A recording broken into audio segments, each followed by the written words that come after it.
Welcome dear students. Today our topic is human urinary system. Biology second chapter number 15. Human के अंदर excretory system को हम लोग urinary system का भी नाम दे रहे होते हैं क्योंकि ह्यूमन बींग्स जो एक्सक्रीटरी वेस्ट को एलिमिनेट कर रहे होते हैं फ्रॉम देयर बॉडी वो करते हैं in the form of urine. इसलिए हम एक्सक्रीटरी सिस्टम की बजाय जो नाम यूज़ कर रहे होते हैं वो होता है यूरिनरी सिस्टम।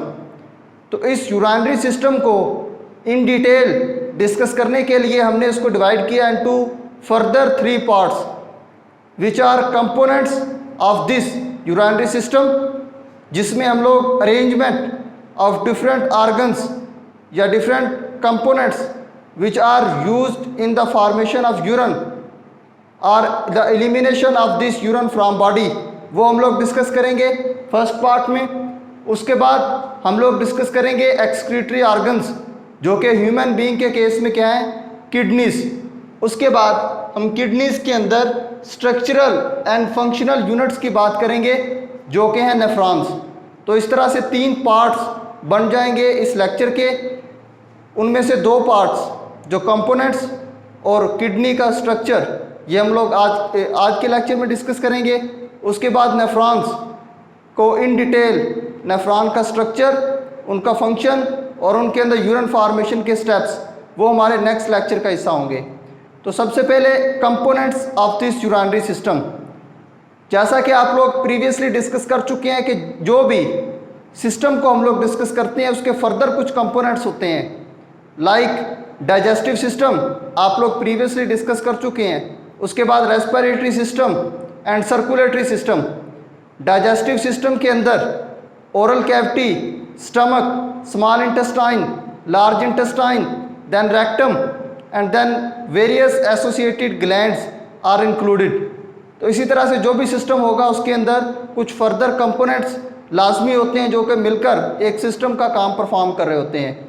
इसी तरह से यहाँ पे इस यूरिनरी सिस्टम के अंदर भी कुछ कंपोनेंट्स होंगे जो मिलकर फंक्शन परफॉर्म कर रहे होंगे एक यूरिनरी सिस्टम का, और वो कंपोनेंट्स हैं जो वो हैं a pair of kidneys.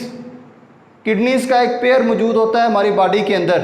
Location इनकी अगर देखी जाए तो एब्डोमिनल कैविटी के अंदर just below the rib cage के बिल्कुल नीचे, और जो इनकी पोजीशन होती है, जो इनकी कन्वेक्स साइड है वो होती है along the ventral side of the bodies, और जो कनकेव साइड है वो फेस कर रही होती है वर्टिब्रल कॉलम को।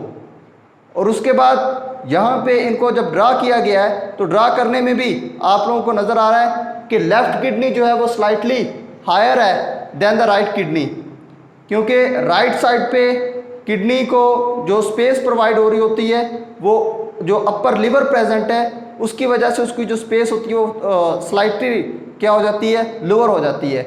इसलिए जो राइट किडनी है वो स्लाइटली लोअर होती है as compare to left kidney.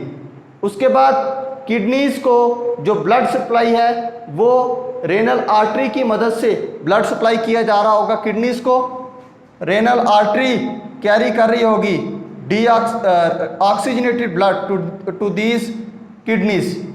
अब आर्टरीज का काम हम लोग पहले भी डिस्कस कर चुके हैं कि क्या है, ऑक्सीजनेटेड ब्लड प्रोवाइड करना, लेकिन यहाँ पे नाम यूज़ कर रहे हैं रेनल आर्टरी का। याद रखें इस टॉपिक में बार बार हम लोग एक वर्ड रिपीट करेंगे, वो होगा रेनल ट्यूब्यूल्स, रेनल कैप्सूल।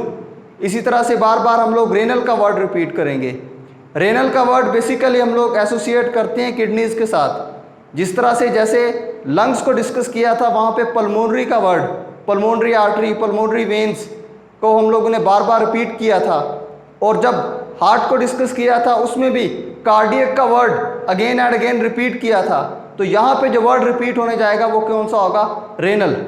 तो renal arteries are those arteries which are supplying oxygenated blood to these kidneys, and renal vein is that vein that is carrying the deoxygenated blood or urea free blood from these kidneys toward the heart. अब यहाँ पे oxygenated blood आ रहा होगा लेकिन urea containing, यहाँ से जो blood निकलेगा वो कौन सा होगा, deoxygenated but urea free blood. Any how उसको हम लोग जब किडनी के स्ट्रक्चर को इन डिटेल डिस्कस करेंगे तब इन आर्टरी और वेन की डिस्कशन करेंगे। अभी हम लोग पेयर ऑफ किडनीज को डिस्कस कर रहे हैं inside the components of human urinary system. उसके बाद अ pipe that leaves each kidney. अब यहाँ पे एमसीक्यूज पोर्शन में भी ये बात पूछी जाती है, नंबर ऑफ यूरेटर, क्योंकि हर किडनी से एक पाइप निकल रहा है जो वहाँ पे बनने वाले यूरिन को लेके आ रहा है यूरिनरी ब्लैडर तक। तो द नंबर ऑफ यूरेटर कितने होंगे हमारी बॉडी में? 2। उसके बाद यूरिनरी ब्लैडर जहाँ पे टेम्परेरीली यूरिन को स्टोर किया जा रहा होगा।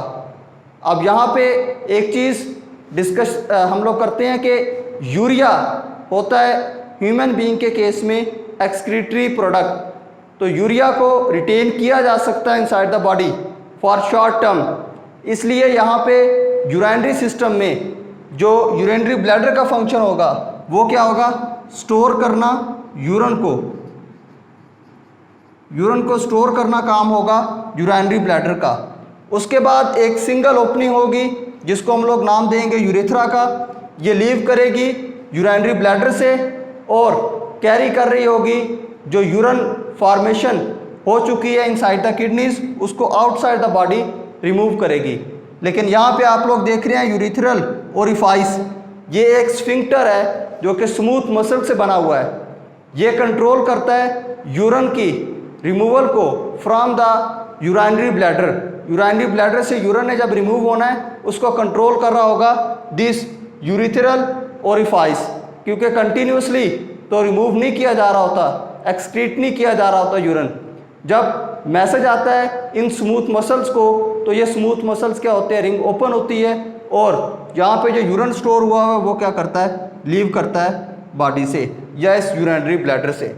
अब functions of the urinary bladder, functions of the human urinary system.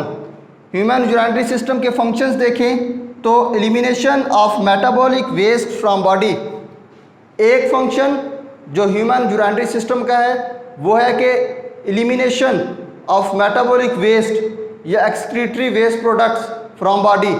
दूसरा जो फंक्शन है वो है regulation of mineral ion balance inside body.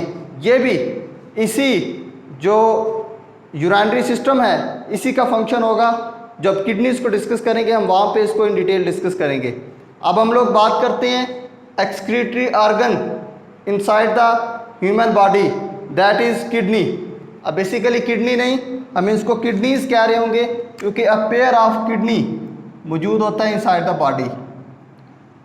तो किडनीज का अगर नंबर देखें तो pair of kidney on each side of the body, इसका मतलब है टोटल नंबर ऑफ किडनी कितनी होगी हमारे पास? 2।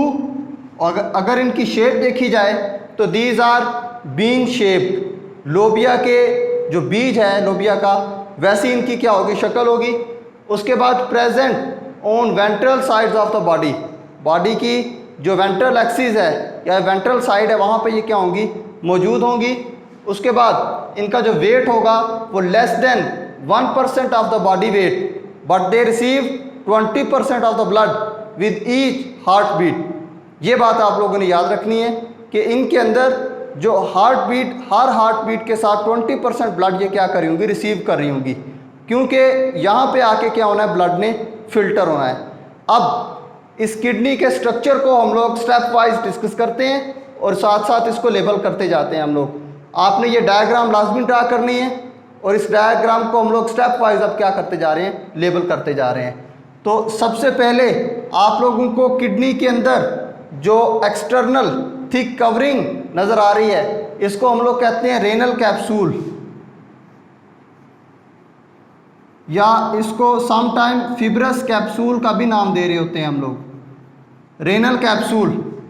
उसके बाद जो किडनी के अंदर ये डॉटेड लाइन आपको नज़र आ रही है, ये बेसिकली कॉर्टेक्स और मेडल्ला को सेपरेट करने वाली लाइन है। तो कॉर्टेक्स स्लाइटली डार्कर कलर का होगा, कॉर्टेक्स रीजन, और ये इनर रीजन है जिसको हम लोग क्या कह रहे हैं? मेडल्ला।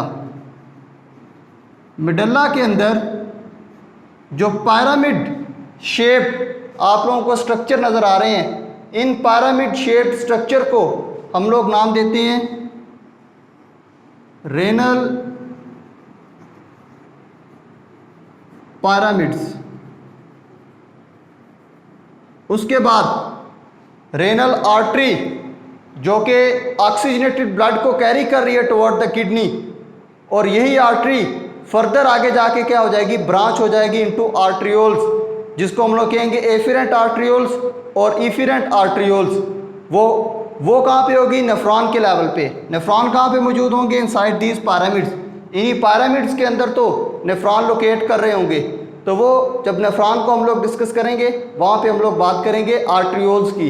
वो आर्ट्रियोल्स कहाँ से बनेंगे, इन्हीं रेनल आर्टरीज की डिवीजन के बाद। उसके बाद ये जो सेंट्रल रीजन नज़र आ रहा है किडनी के अंदर, जहाँ पे ये सारे पिरामिड से जो यूरिन फॉर्मेशन होगी वो आके पोर कर दी जाएगी इस सेंट्रल रीजन में, जिसको हम लोग कहेंगे रेनल पेल्विस। Renal pelvis. अब रेनल पेल्विस को फर्दर जब एक्सटेंड किया जाए तो वो बना देती है यूरेटर। उसके बाद आप लोगों को यहाँ पे रेनल वेन भी नज़र आ रही है जो कि डीऑक्सीनेटेड ब्लड को यहाँ से कैरी कर रही है टुवर्ड द हार्ट। अब यहाँ पे स्टूडेंट कंफ्यूज हो जाते हैं कि ये तो डीऑक्सीनेटेड, ये डीऑक्सीनेटेड ज़रूर है लेकिन यूरिया फ्री ब्लड है। जो ब्लड आ रहा था इनसाइड द किडनी वो यूरिया कंटेनिंग था, लेकिन अब यहाँ से जो ब्लड जा रहा है वो यूरिया फ्री है, उसके अंदर किसी भी फॉर्म में यूरिया प्रेजेंट नहीं है। जो डीऑक्सीनेटेड हुआ है वो इसलिए हुआ है कि किडनी के अंदर जो किडनी के सेल्स थे उन्होंने रेस्पिरेशन के लिए जो ऑक्सीजन यहाँ से थी ब्लड से वो इनटेक की, इसलिए ये ब्लड क्या हुआ, डीऑक्सीनेटेड। अब ये ब्लड वापस जाएगा हार्ट के पास, वहाँ से ये सेंड किया जाएगा लंग्स को, और लंग्स के बाद वहाँ से ऑक्सीजनेशन होने के बाद ये क्या किया जाएगा, बॉडी को सप्लाई किया जाएगा। उसके बाद हम लोग रेनल आर्टरी, रेनल पेल्विस और रेनल वेन के बाद ये जो सेंट्रल यहाँ पे डिप्रेशन नज़र आ रही है इसको नाम देते हैं हाइलस का। हाइलस ये बेसिकली क्या है, ये एक डिप्रेशन है, यहाँ से जो है आर्टरीज और वेन्स लीव कर रही हैं किडनी को, और उसके बाद पेल्विस का जो रीजन है वहाँ से क्या हो रहा है, यूरेटर ओरिजिनेट हो रहा है फ्रॉम द किडनी। ये था एक जनरलाइज्ड स्ट्रक्चर ऑफ किडनी। अब हम लोग डिस्कस करते हैं रोल ऑफ किडनी, किडनी का रोल, कि कौन सा रोल है जो किडनी बॉडी में परफॉर्म कर रही है। एक तो रोल जो किडनी का हम लोग डिस्कस करते हैं वो है यूरिन फॉर्मेशन। ये है excretory role of the kidney, kidney का एक्सक्रीटरी रोल। क्योंकि किडनी क्या कर रही है, एलिमिनेट कर रही है मेटाबॉलिक वेस्ट्स को फ्रॉम द बॉडी। तो वो मेटाबॉलिक वेस्ट हार्मफुल है हमारी बॉडी के लिए, तो उनको in the form of urine remove करवाना ये बेसिकली किडनीज का काम है। याद रखें यूरिया फार्मेशन वो हो रही थी इनसाइड द लिवर, लेकिन यूरिया को एलिमिनेट करना फ्रॉम द बॉडी वो कहाँ पे हो रही है, इनसाइड द किडनीज। उसके बाद जो दूसरा फंक्शन है वो है osmoregulation. Kidneys are playing their role in osmoregulation. Osmoregulation is the maintenance of the level of water and salute.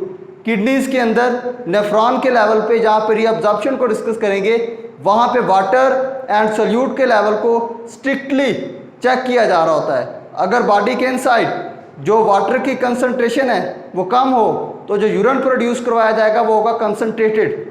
अगर बॉडी के इनसाइड बॉडी फ्लूइड्स के अंदर जो वाटर की क्वांटिटी ज़्यादा हो तब जो यूरिन प्रोड्यूस करवाया जाएगा वो होगा डाइल्यूटेड यूरिन। तो ऑस्मो रेगुलेशन या वाटर एंड सल्यूट कंसंट्रेशन को भी मेंटेन किया जा रहा होता है inside the kidneys.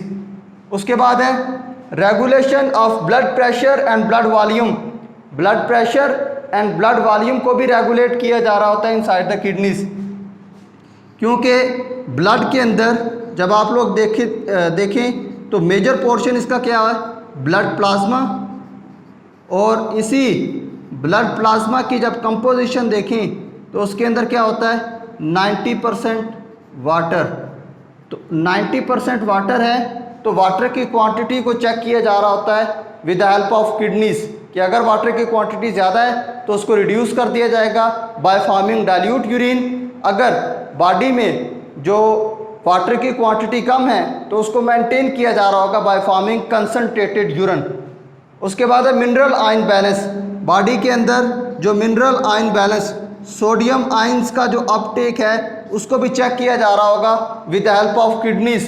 Kidneys anti diuretic hormone की मदद से जो वाटर का लेवल है उसको चेक कर रही होगी, और एल्डोस्टेरोन हार्मोन की मदद से असेंडिंग लूप ऑफ हेनले में जब हम लोग नेफ्रॉन का स्ट्रक्चर देखेंगे वहाँ पे जो किडनीज है वो मेंटेन कर रही होगी सोडियम आयन के बैलेंस को। तो किडनीज के अंदर जो 4 बेसिक फंक्शन है बॉडी के अंदर वो किडनी परफॉर्म कर रही है। एक है यूरिन फॉर्मेशन, उसके बाद है osmoregulation and then regulation of blood pressure and blood volume, उसके बाद मिनरल आयन बैलेंस। ये थी एक general discussion human urinary system के अंदर। अभी मेजर पोर्शन इसका बाकी है जहाँ पे नेफ्रॉन का स्ट्रक्चर, उसकी फंक्शनिंग और steps which are involve in urine formation and kidneys as an osmoregulatory organ. ये टॉपिक्स हमारे बाकी हैं जो कि हमने अंडर दैट हेडिंग जो कि ह्यूमन यूरिनरी सिस्टम है वो डिस्कस करने हैं। तो वो इंशाल्लाह नेक्स्ट लेक्चर में हम लोग नेफ्रॉन की स्टडी के साथ उनको स्टार्ट करेंगे। उम्मीद है ये लेक्चर आप लोगों को समझ आया होगा। सिंपल टर्मिनोलॉजीज थी इसके अंदर के कंपोनेंट्स क्या हैं किसी भी ह्यूमन के अंदर यूरिनरी सिस्टम के अंदर जो ऑर्गन्स हैं उनकी अरेंजमेंट क्या है, उसके बाद किडनीज का एक ओवरव्यू और उनके स्ट्रक्चर और उस स्ट्रक्चर को लेबल करना और उसके अंदर जो वेरियस पार्ट्स हैं उनको ऑर्गेनाइज करना। ये थी आज के लेक्चर की डिस्कशन। नेक्स्ट लेक्चर में हम लोग इंशाल्लाह नेफ्रॉन की स्टडी को प्रॉपरली स्टार्ट करेंगे। Thank you.